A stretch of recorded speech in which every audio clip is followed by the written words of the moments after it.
大家好，我是もも，我是台湾人。こんにちは、台湾人のももです。台湾にはおびただしい数の死傷者を出したにもかかわらず、約半世紀もの間、中華民国政権によって全ての情報が秘密にされてきたある事件があります。私の祖父母の世代はまさにその事件を経験してきた人たちです。この事件こそが今日お話しする228事件です。1947年から発生した228事件は台湾で大量の犠牲者を出しただけではなく、台湾社会や多くの台湾人に現在まで続くトラウマを残している凄惨な事件です。しかしそれと同時に台湾人の台湾アイデンティティを確立させる重要なきっかけにもなりました。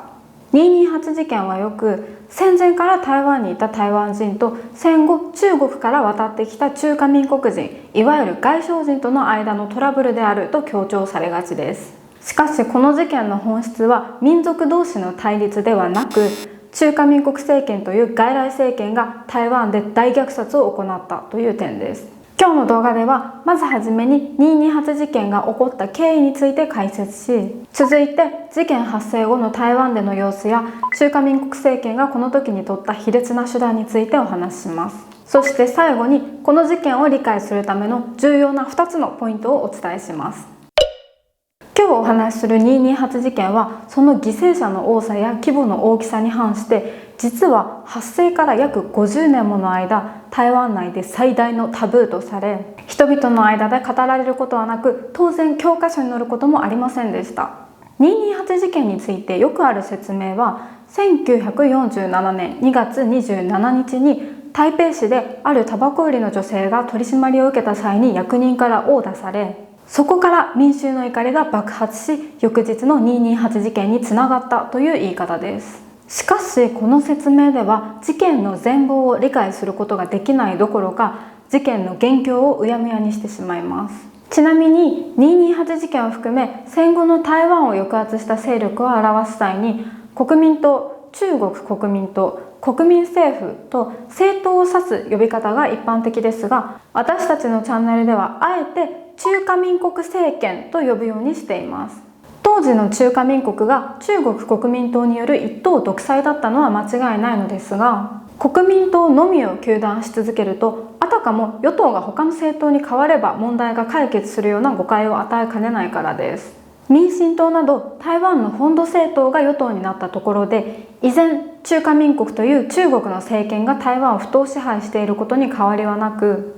その支配を脱しない限り本当の意味で台湾が台湾人の台湾になることはありません。問題点をより明確にするために、私たちのチャンネルでは意図的に国民党ではなく中華民国政権と呼びます。228事件は1947年以降、中華民国政権が次々と台湾住民を大量虐殺した事件を指しますが、そもそも1947年時点で中国の政権である中華民国は台湾で何をしていたんでしょうか。こちらの動画の復習になりますが、1945年に日本が戦争に降伏してから、当時日本の植民地だった台湾も日本と同様に敗戦しました。日本は戦後 GHQ によりアメリカ軍に占領されますが、同じように台湾は GHQ の指示により中華民国、つまり中国の軍により一時的に管理されます。つまりこのタイミングで中華民国軍が台湾に進駐してきたんです。この時台湾にやってきた中華民国政権のトップだったのが陳毅、陳義という人物です。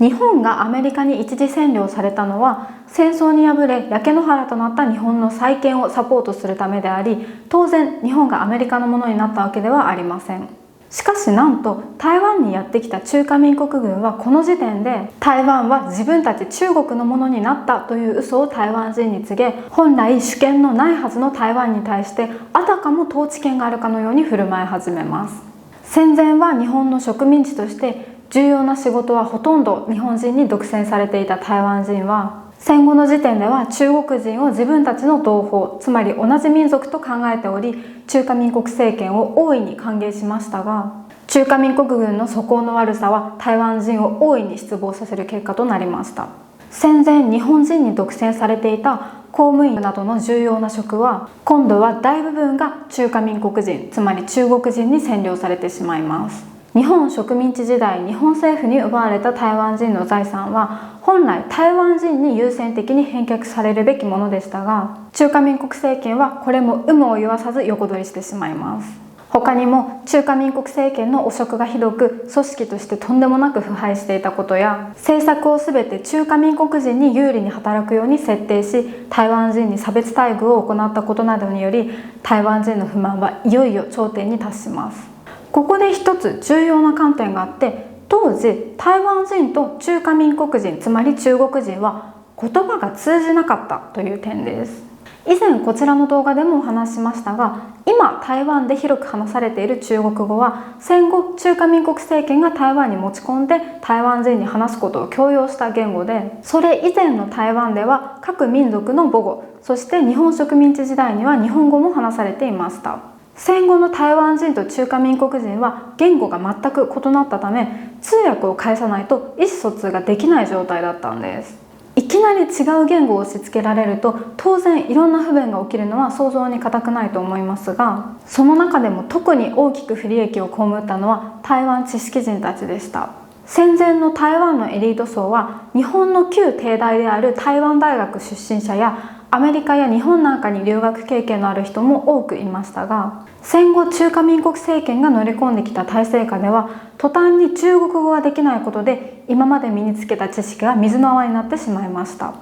例えるなら、日本で超出世コースを歩んできて東大を出て官僚になったような人が、急に今日から日本はベンガル語を使うので、ベンガル語ができなければ仕事もできないし、今まで培ってきたキャリアも全て無駄。さあ1年でベンガル語をネイティブレベルまでマスターしてと言われたところで、土台無理な話ですよね。戦後の台湾人は制度面だけではなく、言語まで奪われるという無茶な要求を押し付けられた状態だったんです。また1945年以降、中国はすぐに内戦を再開しました。台湾に来ていた中華民国政権は、中国国民党として自国中国で中国共産党と戦うために、ここぞとばかりに台湾の資源を中国にどかどか送り込みました。台湾はもともと稲作が盛んで米が多く取れる土地でしたが、この頃食料や物資をひたすら中国に輸出する中華民国政権の方策により、途端に台湾内で食料が不足し、飢餓が蔓延、また物資が不足したことにより急激なインフレも引き起こされました。これにより失業者やホームレスが続出、治安も悪化してしまいます。先ほど中華民国軍が台湾に来た当初、台湾人は中国人を自分たちの同胞として歓迎したとお話しましたが、これに対する中華民国政権の態度は180度異なるものでした。台湾は戦前約50年間日本の植民地にされていたため、和服を着て日本語を話す台湾人の姿は中華民国人には日本人と同等に映りましたし、何より実は1947年時点では台湾人は法律上は日本国籍で間違いなかったんです。1952年のサンフランシスコ平和条約で、日本が台湾と澎湖諸島に対する主権を放棄するまでは台湾人は日本国籍のままだったので、228事件で中華民国政権は台湾で法律上の日本人を大量に殺害していたことになります。そのため中華民国政権の台湾人に対する残虐な態度は、第二次世界大戦中の敵であった日本人に対する報復のような意味合いもあったと分析されています。このような背景があった上で、1947年2月27日のタバコ売りの女性の件が引き金となり、台湾人の積もりに積もった不満が沸点に達し、大規模な暴動へと発展します。ここからは事件について詳細に話をしますので、今そういう話を聞ける状態にないという方はこの時間までスキップすることを推奨します。1947年2月27日の台北市での出来事が導火線となり、台湾人は中華民国政権に対しデモやストライキなどの抗議運動を行うようになります。翌日2月28日には台北市の台湾人が陳義のオフィスがあった場所に抗議に行きますが、ここでなんと軍が突然民衆に銃を向け、ここで撃たれて死亡する人まで出ました。これに激怒した台湾人はラジオ放送局を乗っ取り、台北での様子を各地に伝え、この抗議運動が台湾全土に広がっていきます。この影響を受けて、さらに翌日の3月1日から順次台湾各地で228事件処理委員会というものが結成されます。これは台湾各都市の知識人や有力者が228事件に対処するために作った組織で、中華民国政権との話し合いを目的としていました。ここで台湾にやってきた中華民国政権のトップだった陳義は228事件処理委員会の結成に同意し、ラジオで台湾住民に向けて平和な解決に尽力するということを告げます。しかしほどなくして台湾人は陳義の言ったことが全て真っ赤な嘘だったということを知ることになります。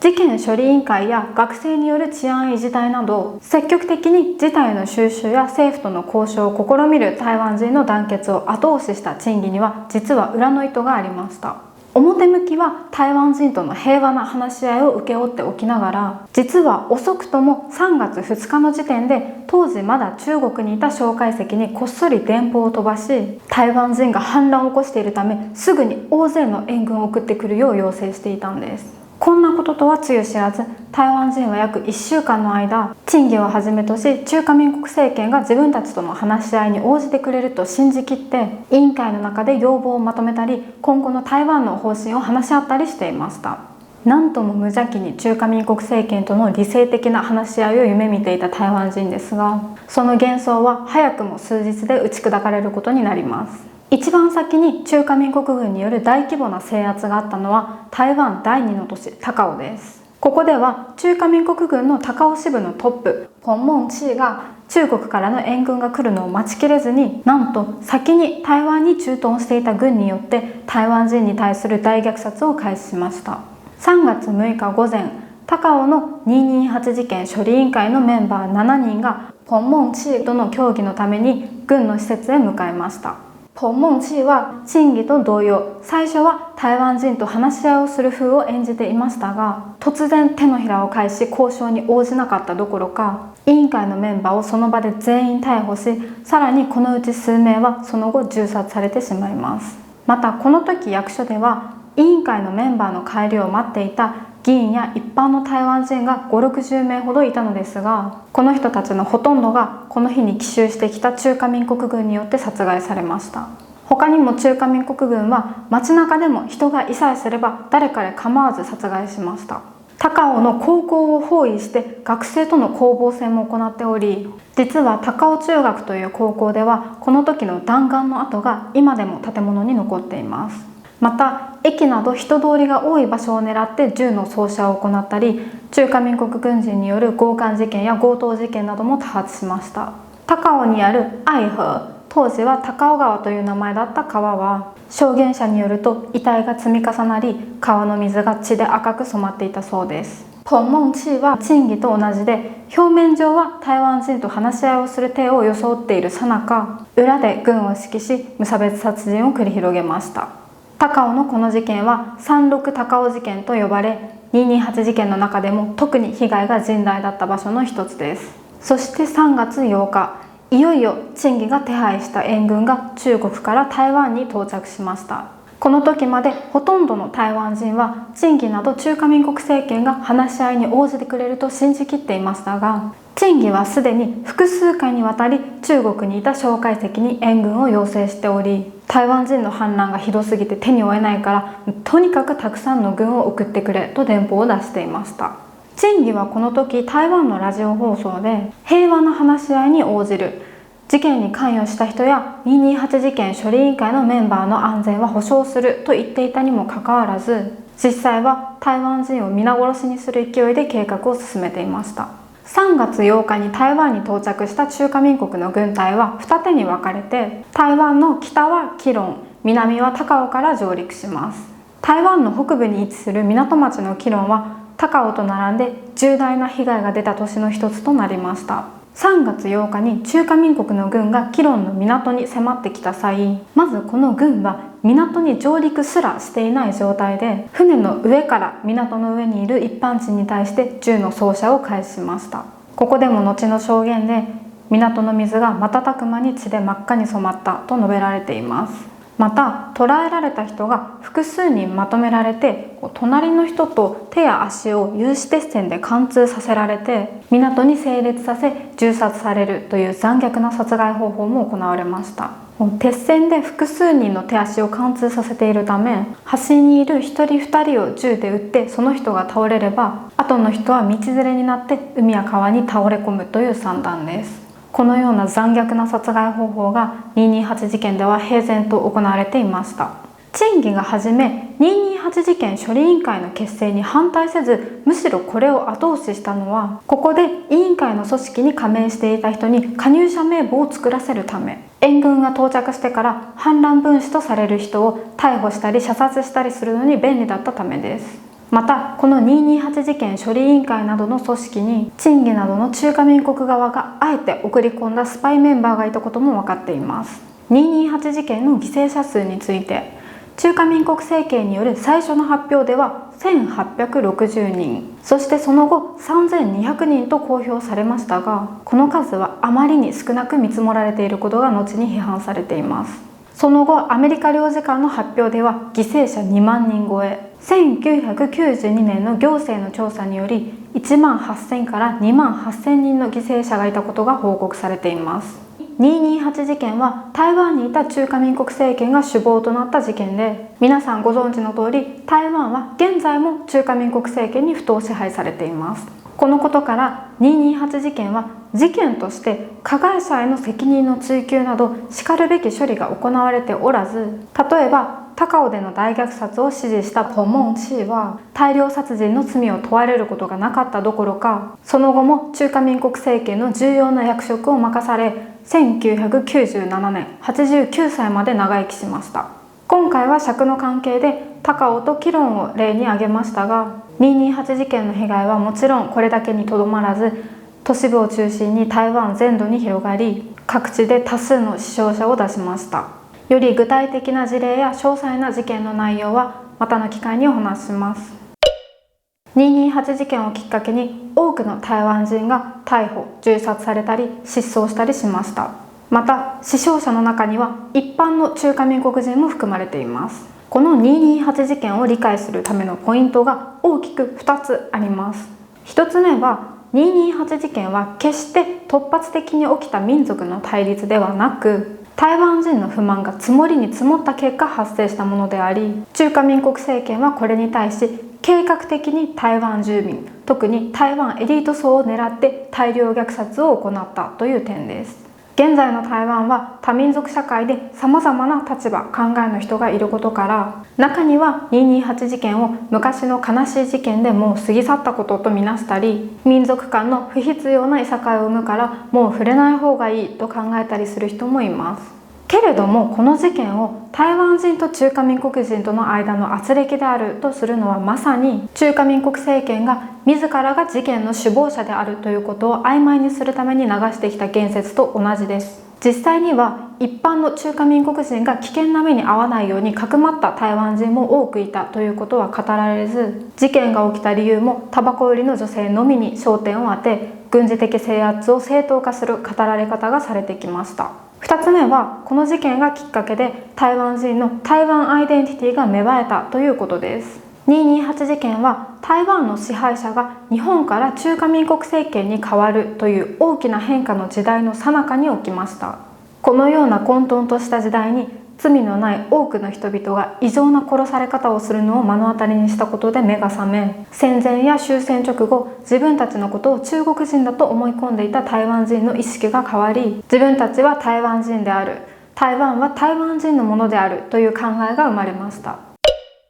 228事件について私たちは貴重な証言から当時の状況を学ぶことができていますが、実際に事件を経験した人の中には生涯沈黙を貫いたまま亡くなった人や、未だに当時のことを整理しきれないままの人が多くいます。台湾人に台湾の自治権がなかったどころか、政治の話を少しでもしようものなら殺される、ちょっとでも不用意な発言をすれば家族もろとも危険な目に遭う、朝送り出した大事なあの人が夕方無事に家に帰ってくるかどうかもわからない、そんな経験を社会全体で共有してしまったことで、長らく政治には触れない、話さないという風潮が広まり、台湾社会に大きな後遺症を残しました。今の台湾社会の民主主義はこのような傷を抱えながらも台湾人が自らの手に奪い返した財産であると同時に、事件の元凶となった政権が未だに台湾に居座り続けていることなど、解決すべき課題も多く残っています。台湾人の戦いはまだ終わっていません。今日の動画はここまでです。那我们今天再会，拜拜。